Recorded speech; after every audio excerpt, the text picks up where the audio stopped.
Hey everybody, welcome to our first live with our Patreon members. I am Anthony, your internet older brother. And I'm Gabby, the silent middle child. And welcome and thank you for joining us on this live. This is going to be a bit of an experiment for us. This is our first time doing a live, and specifically a live on Patreon. So I'm sure there's going to be some things to wrinkle out, but we're glad that everybody is here joining us. We did do a little bit of a test live earlier, and we did notice that despite what I assumed, Patreon does not show the tiers of people talking in chat. So it's going to be a little harder for us to filter questions based on tier as we originally assumed, but we'll just go ahead and flow with it for now and figure out how to deal with that in future lives. So we've got a couple things today. We're going to, of course, be answering all of your questions. Gabby does also have some pre-prepared questions about a lot of the things that have happened this week. And we'll just see how that goes, essentially. So we're going to start off with a question from Gabby just to give people a little bit of time to join and get questions flowing. And then we'll switch over to our chat. If you do have any questions in the meantime, let us know. And before we start, how is the audio? Can everybody hear me okay? Please put in the chat if there's any audio issues, let us know, and we'll definitely. Gabby and I sound good. And we also do have behind the computer, we do have our older sister. Behind the scenes, our older sister Pam, who is monitoring chat and going to be asking questions for us. So you'll hear her through the episode as well. Everybody say hi to Pam. Hi, everyone. All right, so let's go ahead and get started with the first question. Gabby, you want to? Yeah, so I just wanted to start with the first question of the week, which is one of the biggest topics. Coming up this Tuesday, we have this military gathering that has been ordered by Pete Hegseth. And I want to know, what are your initial thoughts on this? Because Trump and J.D. Vance have made this seem like it's no big deal. Yeah. They're trying to make a lot of things seem like it's no big deal. That's kind of part of the whole fascist playbook, is to boil everybody just fast enough that they can get everything they want to do, taking over the country quickly, but not so fast that there's huge, massive breakouts of protests. Right. So this is very unusual, right? The idea of gathering all of the military leaders in one place is, first of all, stupid. Absolutely. Right? It's something that, I've heard of large corporations that don't gather their senior leadership in the same place in case there's a car accident, right? Right. And for the idea that the most powerful military in the world is going to have all of its top brass, including the president, in one place for a potential decapitation strike, is one of the stupidest things you could do militarily on U.S. soil or not. Right. And it just goes to show kind of the stupidity that's in charge, right? We have Pete Hegseth, who completely unqualified to be in the position that he's in. And from the statements that we've heard from him about this being like a war mindset, military mindset thing, it sounds like he's basically just ordering all the U.S. generals to be in one place to toot his own horn, so to speak. Yeah. Right. To feel like a big man. Right. Which he's, from the sound of it, he's not going to get anyways, because Trump has co-opted this and is now going to be showing up there as well. As far as why they're doing it, yeah. I think and why are they doing it in person? Yeah, the in person is the stupidest part, and I think that my original assumption, and I think a lot of people's original assumption, still stands, which is that this is going to be some form of loyalty test for the generals. They're going to want them to basically swear loyalty to Trump administration, and there will be consequences if that doesn't happen. I know one of the generals said something like, "This is a Squid Game for generals," because even they don't know what's going on. But the whole thing is extremely unusual, despite what J.D. Vance says about it. And even J.D. Vance and Trump are contradicting themselves. Yes. Trump is saying this is a big deal. J.D. Vance is saying this isn't a big deal. Right. Pete Hegseth is giving a talk on warrior mindset when he has no place doing that. So it's also funny what Trump actually said, if I could just read it. Go ahead. He said, "I think it's a great idea when generals and top people want to come to the United States to be with our now Secretary of War," as if this was like something that they wanted to do. Yeah, and the whole Secretary of War title too is like very authoritarian. Yeah. Like do we as a country want to be going to war? Right. Why do we have a Department of War, right? It's more of this strongman authoritarian mindset that we're seeing from Trump and the Trump administration as a whole. Absolutely. Yeah. All right. I think this is a good time if there's any questions. Linda is asking, what are you doing and what should we do to protect ourselves? That's a really good question. Unfortunately, it's one of the most complicated questions that I think a lot of people have for very good reasons. And that's part of this package that we're putting together. It's taking a little longer than I initially thought, but we are putting together a collection of resources for people on what they can do essentially to prepare for what's happening in the U.S., which is basically an attempt to, attempt at a fascist takeover. As far as what we're doing, we do come from a place of, as we've spoken before, a little relative privilege. Relative privilege, yeah. Yeah. I wouldn't call us wealthy, but we're looking at a number of things. For one, we're looking at a lot of digital security options. With protecting our information online. That's a little difficult for us because we are basically putting ourselves out online. Public figures at this point. Yeah. To be perfectly honest, we're considering leaving the country. Mostly because we are public figures and I think are more likely to be targeted as liberal creators than perhaps other people. I think a lot of people on the left are considering that and have been considering it for a long time, and we're no different than anyone else in that regard. Yeah. Thinking about our safety. That being said, it's I've said before in response to a lot of similar comments that the idea of leaving the U.S. is not possible for, I think, 99% of the American population, and is only barely possible for us, if at all. And that's why we would never recommend that. And that's that's not necessarily something that I want to recommend to people. Although if it's in your capacity to do, I think it is something you should seriously consider if you are not at least being prepared to leave. If you are not prepared to stay and fight the good fight, so to speak. We can talk about what being prepared to leave looks like at a different time. For people that are wanting to or have to stay, there's a lot of things to do. One is, I think that regardless of whether you're planning to leave or not, there's some things that you should have available to you in case you maybe need to leave your place of residence quickly. So that is, all of your necessary documents like passports, birth certificates, marriage certificates, educational certificates, things like that. Money if you need to travel quickly. I think having a good form of self-defense is a good idea. I'm not a gun nut by any means, but at this point, we're at a point now where I don't think that gun reform is going to be happening anytime in the next few years. And it would probably be better to arm yourself against what we're seeing as an increase in right-wing violence, which was already the most common form of terrorism in the U.S. We're seeing an increase in that. We had 3 mass shootings just today. Absolutely. And considering that, I don't think gun reform is likely to happen soon, even though that is what I would, of course, prefer. I think being armed to protect yourself and your family is a good choice as well.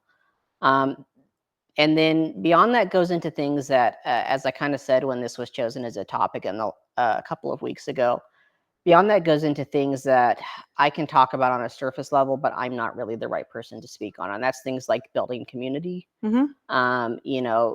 which could be anything from just connecting with your neighbors to things like growing your own food in case of food shortages because of global destabilization, having ways to protect people or to be protected yourself. A lot of those things involve skill sets that I don't have. And I don't want to try and make guesses that could be incorrect in speaking about them. And that's part of why we're putting this group of creators together. We started that a couple of weeks ago. I'm still reviewing creators that were suggested to me. As I said before, unfortunately, Gabby and I do have a full-time job, so it's a bit of a slow process. But we are looking to put that list out soon, and that will have additional resources for anybody looking to prepare for the worst, so to speak. Absolutely. Any other questions at this time? So Katie asked, politically speaking, where would you suggest leaving to? I'm considering Europe or South America, but I feel like no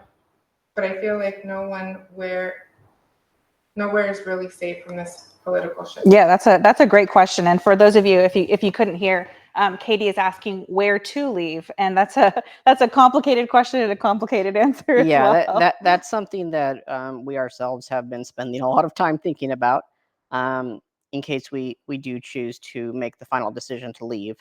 And I think that there's a lot of different, kind of like the question of what to do to prepare. That is something that has a lot of factors as well, right? It's like, what languages do you speak? How Mhm. much income do you have available to you?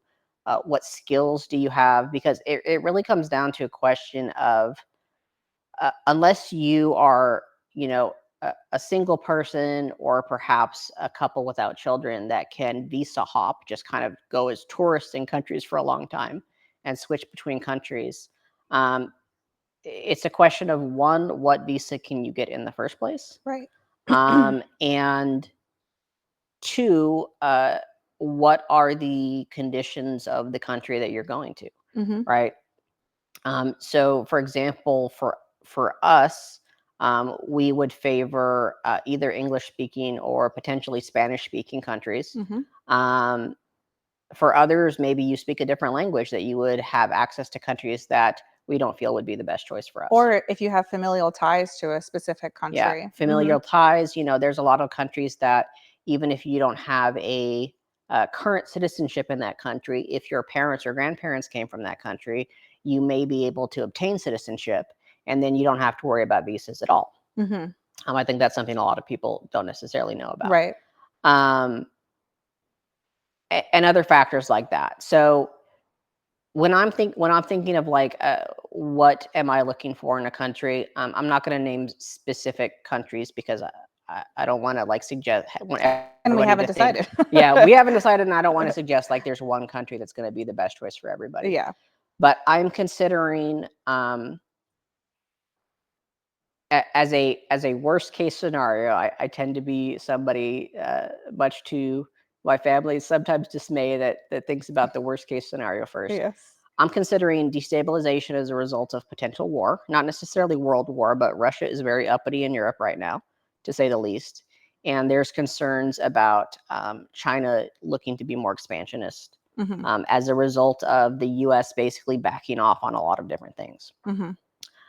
So you have to ask yourself, like, what countries might be affected by Russia and China trying to expand their borders, Right. right? Which is not something that we can ultimately Not know what's something going to we could happen. ultimately talk about. Yeah. Yeah. The US is looking very warlike itself. Hmm. Trump has just renamed the Department of Defense to the Department of War. There's been threats of war against Venezuela recently, threats of war against Canada, Greenland, probably because of access to Arctic resources. So that's something to consider.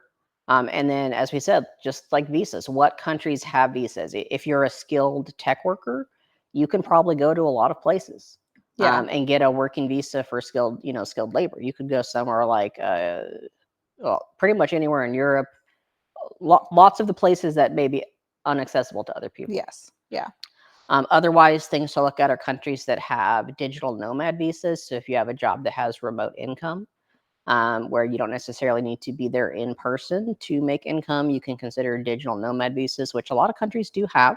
The income amounts vary depending on the country that you're trying to go to. And then one thing that I consider, I wouldn't say it's, the deciding factor for anything, is also climate change.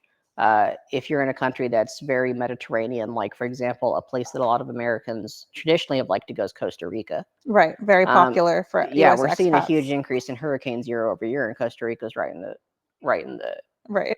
hit zone for that. So, these are things to consider. I'd say the best choices for the majority of Americans and people that are going to be most needing to leave is probably either somewhere in Europe, if you can get it. I'd say probably the two easiest places to get visas in Europe, just all factors the same, is going to be Spain and Portugal. They're known for having, digital nomad visas Yeah. with relatively low requirements. And then, Latin America can be a good choice for a lot of people, depending on, your background, especially if you're thinking of leaving the U.S. because you're being persecuted for, Latin heritage. Yeah. And the countries in Latin America is going to differ. Which country you would consider is going to differ a lot depending on your heritage and other factors. Gotcha. Yeah. I want to talk about, some of the reasons that are going on as to why people are wanting to leave the country. And I Sure. think one of the biggest ones is ICE right now. Yeah. And what we're seeing a lot is less and less uniforms from ICE. We're just seeing men in regular clothes with masks, Mhm. with no identification, taking people from grocery stores off the street. And that's become a very scary thing for a lot of people in this country. Yeah. Where is the accountability? How can we hold ICE accountable if they're not even identifying themselves? I don't think there is any accountability at this point, right? Trump and the Trump administration is trying to turn ICE into essentially the secret police, the equivalent of maybe the SS in Nazi Germany. I don't think it's an exact equivalent, but that's what they're trying to do. And when you have the Supreme Court, when you have all three branches of government compromised like we do at this point, accountability doesn't really exist, except as accountability to the masses. And that goes back to things like protesting, general strikes, and resistance. Right. But and we're now not only seeing ICE, target, illegal immigrants. We're also seeing them target protesters, and people who they're labeling Antifa. Yeah. So does ICE even? They're not even supposed to have the authority to do that, correct? No, I mean they're not supposed to be doing all of those things. We've talked about the Antifa label before and how Trump just made this illegal, designated Antifa a domestic terrorist organization. And Antifa is this very nebulous thing. It's not some well-known, well-defined group of people like the Proud Boys, which is a domestic terrorist organization, right? It's a label, kind of like Anonymous. You've heard about the hacker group Anonymous, right?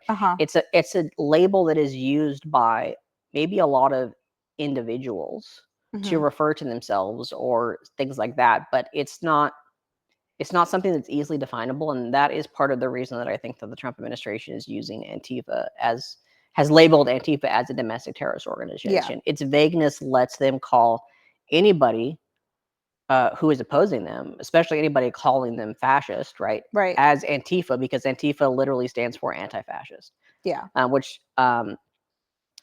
And then they can, they label you a domestic terrorist, and they can prosecute you, as a enemy of the state.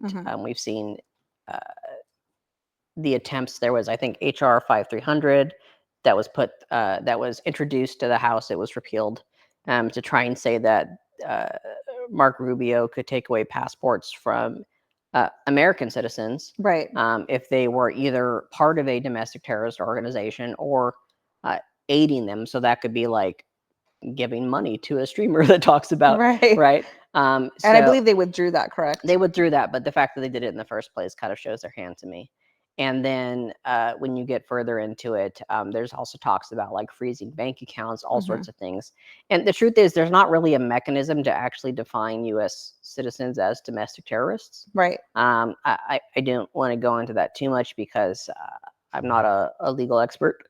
But the idea that they're trying it in the first place is very on par with fascist organizations, right? They're trying to designate an enemy and then persecute that enemy. And 1 second, guys, we're going to take a quick break. I just need to check on a tech thing, and then we'll get back to questions.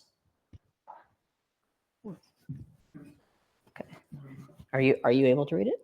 Yeah. Okay, perfect. Okay, great. So we'll pause there. Is there a lot of questions? There's any questions coming in? Yeah, there's a lot. Sure. Okay. Go ahead. Patty Blackman, what are your thoughts on withholding federal income tax? The IRS has been depleted by 25% of its workforce. So withholding federal income tax, I see that come up a lot, especially in ideas of like California and other liberal states withholding tax as a form of protest. This is something that I really wish was more plausible than I think it actually is, right? Because the truth is that federal income tax is not something that's filtered through the states Like, it doesn't go to California first and then California send it to the federal government. Most federal income tax is coming directly out of your paycheck Mhm. if you work, a W-9 job, for example. And there's not really a way to change that. Yeah. You might be able to change your number of dependents to have more or less of it taken out of your paycheck. But the majority of it is still taken directly from your paycheck and sent to the federal government. And so while that would be a great method of protest if possible, I think it's unlikely to be something that's realistic for the majority of people to do in a way that is going to make a meaningful impact on federal funds, especially for like states like California is where I see it come up the most. Even if there was some California law passed about the state collecting it first, I've seen suggestions for that. The state collecting it first and then withholding it. I don't see that as something that's going to happen realistically in the timeframes that we're talking about. Gotcha. If we have a lot of questions, I'll Yeah. take it. I'll take the We'll phone just and go then I'll ahead do and, kind of a rapid Yeah, question and answer. sure. Oh yeah. Okay. We got a lot here. So,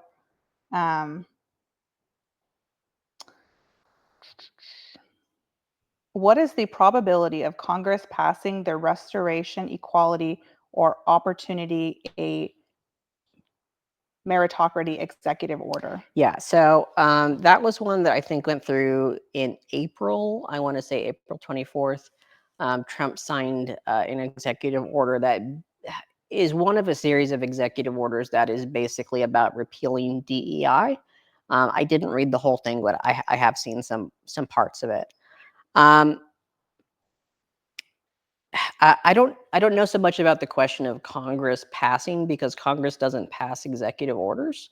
They're just put out there by the president, sometimes as suggestions for Congress to do something. But I will say that the idea of removing DEI, both as it applies to things like racial racial considerations in workplaces, as it applies to gender considerations, gender equality, racial equality, sexual equality, all of these things, is so removing all of that is a direct and primary goal of Project 2025 in the Trump administration.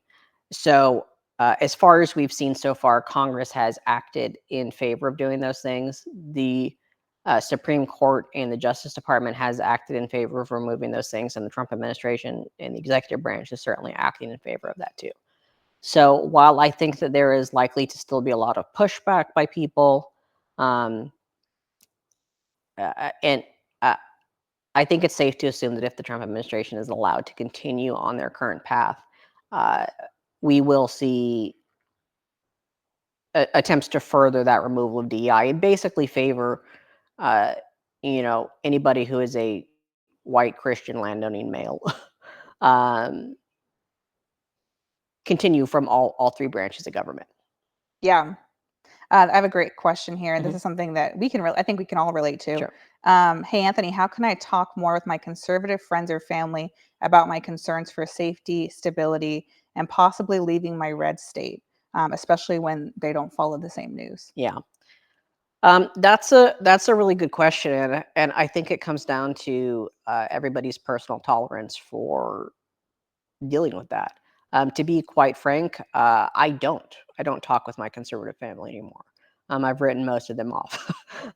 Yeah. And I think that for a lot of people, that may be the healthiest thing to do mentally, is to just not deal with it, because I think there's a lot of MAGA members that, it's a common talking point on the left, is that MAGA is essentially a cult, and you can't logic somebody out of a position that they didn't logic their way into, right? Especially when their entire universe is dedicated to keeping them in these positions, right? We see it in the media they consume. We see it in the people that they associate with it. We see it in, to a degree, the intentional defunding of education in red states. Yeah. Especially, there's been deliberate attacks on things like classes involving critical thinking, right?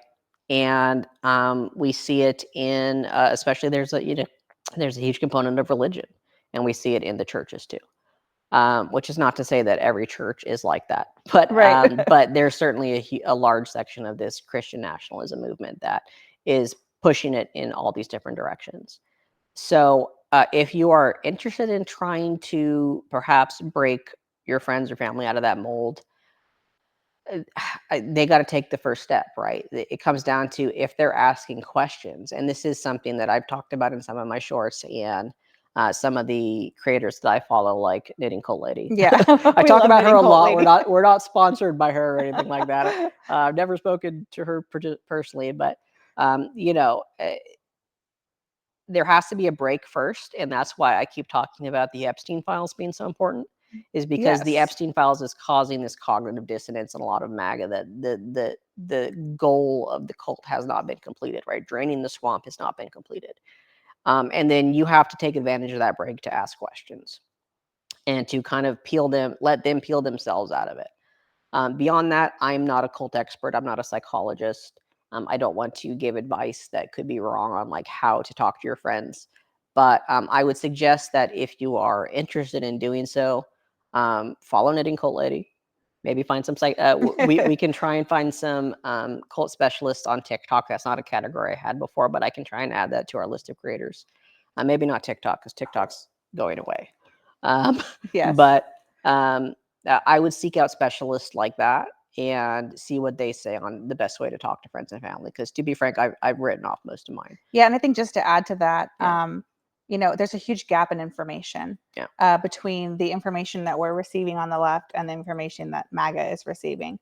And oftentimes, the big stories that we're hearing about, they don't hear about it all, or they're hearing about it from a very skewed perspective. I mean, I've talked to MAGA people that don't know what Project 2025 is. Right. And it's not that they've heard about it or they don't believe in it. It's that they literally never heard about it in the first place. Yeah. You know, Exactly. if you go on conservative news sites or conservative on Reddit, right? What seems like the most obvious news to us and the biggest news piece is there's nothing there. They're still talking about the Charlie Kirk shooting and random stories that are probably completely made up about trans violence in a bathroom somewhere in Kentucky. You know what I mean? Like they do not get any of the news we have at all. And until there's questioning going on, where they're like, "Oh, I'm questioning the information I'm hearing." I don't think most individuals have a chance to get through to get people out of it. You have to know how to break people out of cults, and that takes a long time to do. Yeah. Another really good question here. Is there any recourse for the Dems to force the speaker to swear in the newly elected Democrat? The one from Arizona who won the special election. Yeah, they're trying to prevent her from swearing in to prevent the vote on the Epstein files. Yes. That's a really good question. This is something that's happened fairly recently. So to be honest, I haven't had as much time to look into it as I would like to answer that question. Could you first just explain like what's going on? Yeah, for people who don't know? there was a special election. I don't remember the state. Is it Arizona? In Arizona. Yeah. Yeah, there was a special election in Arizona for a Congress member that the Democrat won the election, and the Speaker of the House, I believe, is so it was for a House representative, and the Speaker of the House is preventing her from being sworn in so that she can't tip the scales on the votes for releasing the Epstein files information. As far as what can be done, I don't know off the top of my head if there's like a congressional procedure. Yeah, legally we wouldn't know that. Yeah, there may be. I just haven't had enough time to look into it. But the Democratic Party as a whole has shown themselves to be quite spineless in using congressional procedure to overcome things like this so far. And not even this, but we're still looking at I still have questions on if they're going to allow the shutdown to happen in a couple of days. Yeah. Or if last minute there's going to be some deal made like there always is. Right. So I have to look into that. We're probably going to make a short about it in the next couple of days, and I'll try and answer that question then. But can you talk about why they're trying to delay? Because they've just closed in on having the 218 votes to force the vote on the Epstein files. Yeah. And so what would happen, if she's sworn in and they force the vote? Well, assuming that all the votes stay the same, because I wouldn't put it past some Republican members who are currently for it to suddenly change their mind. Right. But assuming that they do actually get the vote and it goes through, it's really hard to say what would happen it would after actually that. come out, Yeah, yeah. if we were working in a normal government, then I would expect that the files would be released at least in some form. But Right. if we were working under a normal government, we wouldn't be having these conversations in the first place. I'd expect there would be continued attempts from the not the Justice Administration, the Department of Justice, and the FBI to continue to obstruct or outright refuse to release the files. I don't think that it's as simple as getting this one person in and then it's released. But every time the Republicans put further roadblocks in place, Yeah. the Republicans in Congress put further roadblocks in place to releasing the Epstein files, we see more and more cracks in the MAGA base. Right. And I still think that cracking the MAGA base is one of the most effective things we can do as a form of resistance in this country to the Trump administration. So I don't think it's as simple as they voted, everything comes out, and then No, it can't be. yeah, It but can't be. regardless of what happens, it's still good that they had the number of votes in the first place. And that they're still pushing.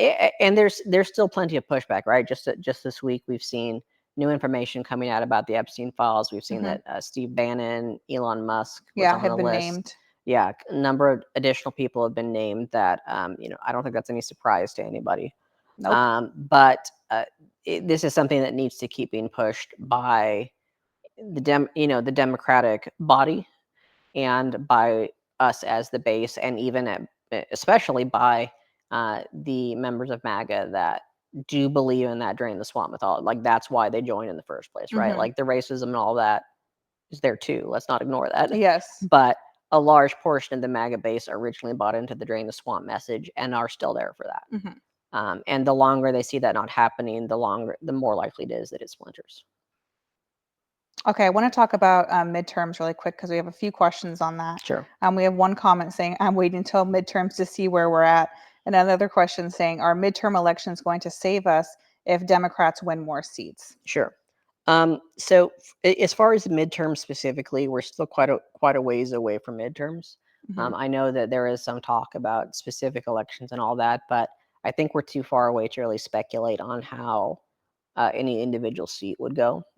And I don't want to speculate on that anyways. As far as whether the elections matter or not,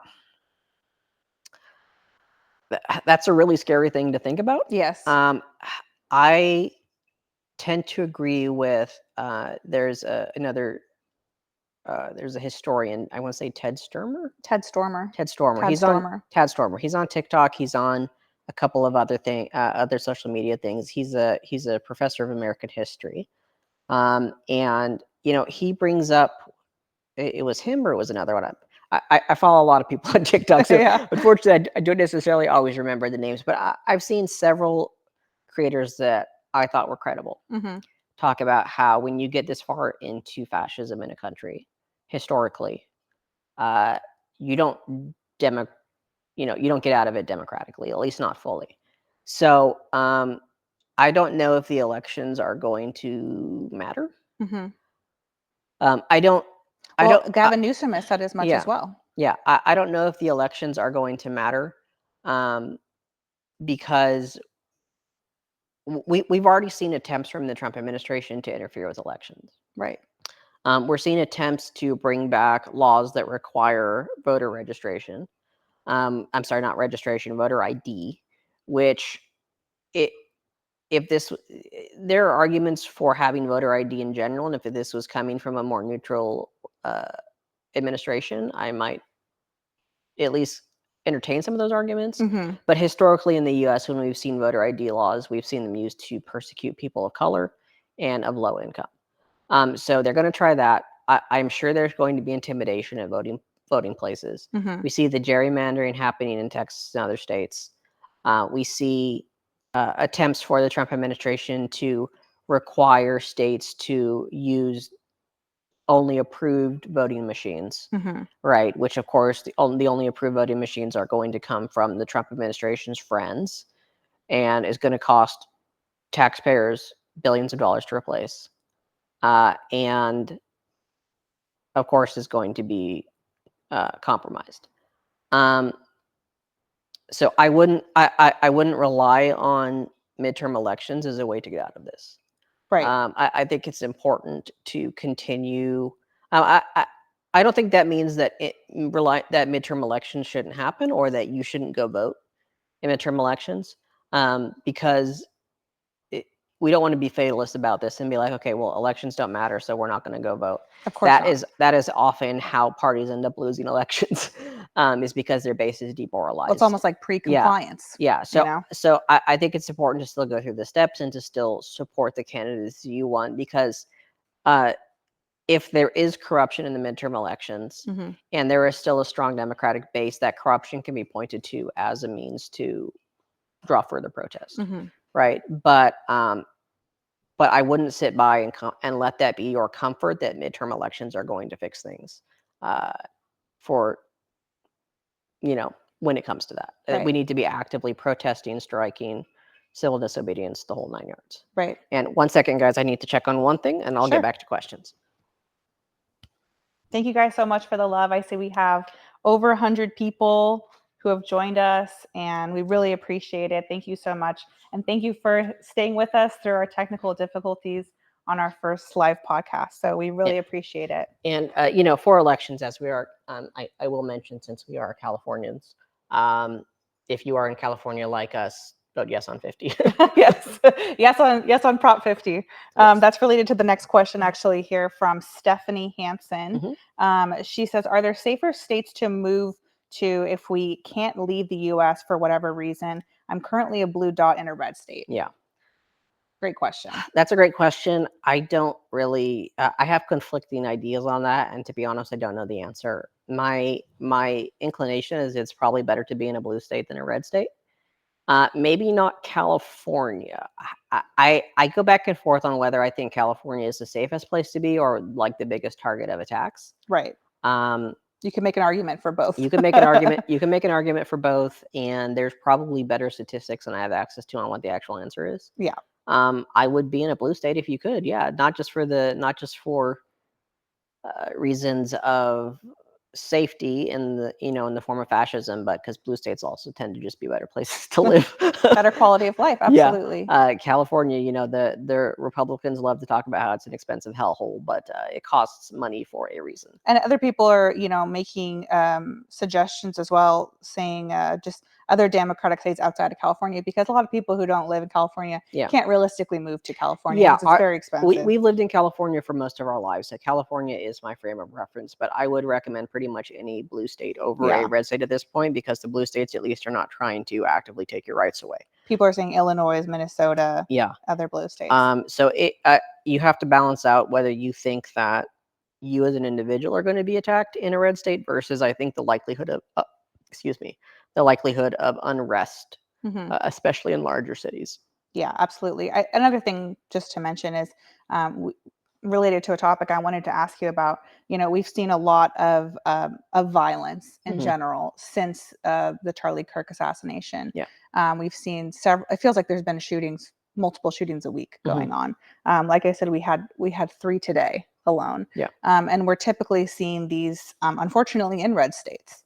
If I could just ask a question about this, every time this is happening, before we even have any evidence on who the shooter is, we see the Trump administration using this as a weapon against the left. Yeah. Do you think they're going to continue to do that? And do you think we can trust the information we're receiving from the FBI at this point about these shootings? Yes and no, respectively. Yeah, I mean the idea of using the people as a enforcing arm of the state is one of the identifying features of fascism, as opposed to just like generic authoritarianism. Can you explain that a little bit more? Yeah, I mean, like so in your generic authoritarianism state, like North Korea, for example, right? The oppression is just to everybody, right, without money or connections. And again, I'm not a historian or like a world politics major or anything like that. So I'm speaking generally, but authoritarian states generally oppress everybody that is not rich or connected. Fascism, along with some other forms, uses a subset of the base typically, if we look at like Nazi Germany, it's the Aryans. If we Mhm. look in the U.S., it's the white Christians. They use a portion of the base as a arm of the government to oppress the other portion. So part of the population is actively involved in the oppression, Mhm. right? It's this idea of like, oh, there was good old times. Fascism is always like, oh, there was this time when the nation was perfect. We're going to go back to it. We're going to make America great again. Mhm. And the base is participating in the oppression. I see. So the idea that they're going to continue to do that, yes, absolutely. Trump himself has said he does not care about right-wing extremism and is not going to do anything to prosecute it. Yeah. And Yeah, he makes no yeah, qualms and about the it. whole administration is basically calling for more violence from the right to the left, and while simultaneously, persecuting and making illegal any violence from the left to the right, which is at this point self-defense. I think in a lot of Yeah. cases, I don't want to say it's all self-defense because there's stuff going on there, but yes, they will continue to do that, and And in regards to the FBI, we have Yeah. Kash Patel, who's as qualified and trustworthy as Yeah. Pete Hegseth. And recently we had that shooting at the ICE facility in Mhm. Dallas. And one of my, just conspiracy theories and concerns was the picture that came out of the bullets, where it's like, it looks like it's written in Sharpie, Yeah. anti-ICE. And it's like, it makes you question, what information we can trust at this point. Yeah, I don't think it's reliable at that point, and that's part of fascist takeover, right? Is one of the things with fascism is control of mass media, right? And we have Republican mega donors owning basically all of the major media at this Mhm. point, right? We just had Larry Ellison from Oracle, richest man in the world now. I think he just overtook Elon. Huge Republican donor, friends with Trump and Thiel Mhm. and Elon.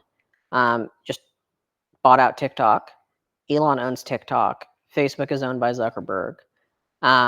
So all the social media, all the major news networks, even like the New York Times, LA Times, are controlled by Republican mega donors. Right. So we are seeing at the very minimum filtered information, if not outright incorrect information. And the FBI, I mean, they were claiming that the Epstein files don't exist. Right. So Right. no, I don't think it's reliable what comes out of them. Good question Yeah. here from Irpa01. Yeah. If you could ask Donald J. Trump 2 questions and he had to answer truthfully, what would those 2 questions be?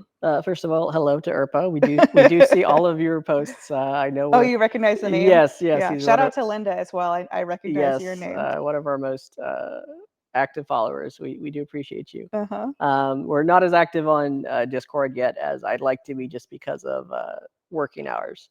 But hello. If I was going to ask Trump, it'd be hard to just be in the same I room mean, I as the think we know man. the first one. The first one is obviously related to the Epstein files, Yeah. because I think that Who is in the Epstein that is most files? likely to break the base.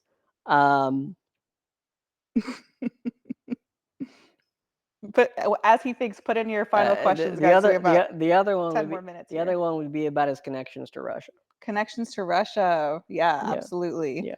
What is the background of people thinking that he has connections to Russia? Because I don't know the details of that. Where does that speculation come from? There's this is one of those questions that I knew the information to it, Yeah. and it's since been discarded in favor of other things. I know that there's connections there, and that there's a lot of speculation that he is either actively or inactively a Russian plant. But I don't want to get into specific Mhm. accusations. I'd have to refresh myself on that. Another quick. It's suspicious, but nothing has been actually confirmed. Right. A And lot of I think we have time for maybe one more question. Yeah, Here. put in your questions, you guys. There's a lot of conversation in the chat right now about people discussing moving to Canada. What are your thoughts about Canada specifically? Because obviously that is the easiest place for Americans to move to, and the first choice for a lot of Americans when thinking about potentially leaving. I wouldn't necessarily say it's the easiest. Canada, like a lot of high-income countries, in which Canada, like a lot of high-income countries, has pretty strict visa requirements Mhm. that I don't think we qualify for. People No. are asking where we'd like to go. Canada is somewhere I initially looked at, but I don't think we qualify for the visa requirements. Maybe if you're a skilled tech professional. But my concern with Canada is basically its proximity to the US. It is somewhere that a lot of Americans are going to want to go first for very good reasons. Yeah. But Canada has, I think, a population of 41 million people. And I don't think it can absorb a significant percentage of American refugees without serious problems. Yeah, I worry they'll see a huge influx. I've heard, again, I'm not a major expert in Canadian politics. So if I'm wrong, I apologize, Canadians. I do know Canada is also struggling with some right-wing movements. I think I heard Canada had some basically MAGA of their own, which doesn't make a lot of sense when you think about it. But there was that whole like truckers protest, I think last year. Well, there's a lot of right-wing uprisings in a lot of countries right now. Canada has a lot going for it, but its proximity to the US concerns me because the US has talked about literally trying to annex Canada as the 51st state. That makes sense to me why they want to, because of, first of all, just Arctic oil resources. And with the Arctic melting, potentially trade routes. That may be why they want Greenland as well. I know Greenland is building a port to go through the Arctic once the Arctic melts, because that'll be a major open trade route. So I think, I don't want to say the US will attack Canada. I'm not as convinced of that as attacking potentially like Latin American states. They're trying to basically we're trying to start a war with Venezuela right now. But between the possibility of war and what I think will be a refugee crisis at some point, it would not be my first choice to go to. Yeah, I agree. Last question is about tech safety. I think this is an important topic. Sure. I think a lot of people are concerned about their safety online. This person's pointing out they will be using our online post to go after us. A lot of people are concerned about even accounts that they're engaging with and liking, let alone posting on. What are your thoughts on that? Yeah, I mean, online security is certainly a big consideration, just as a default, and especially with everything going on.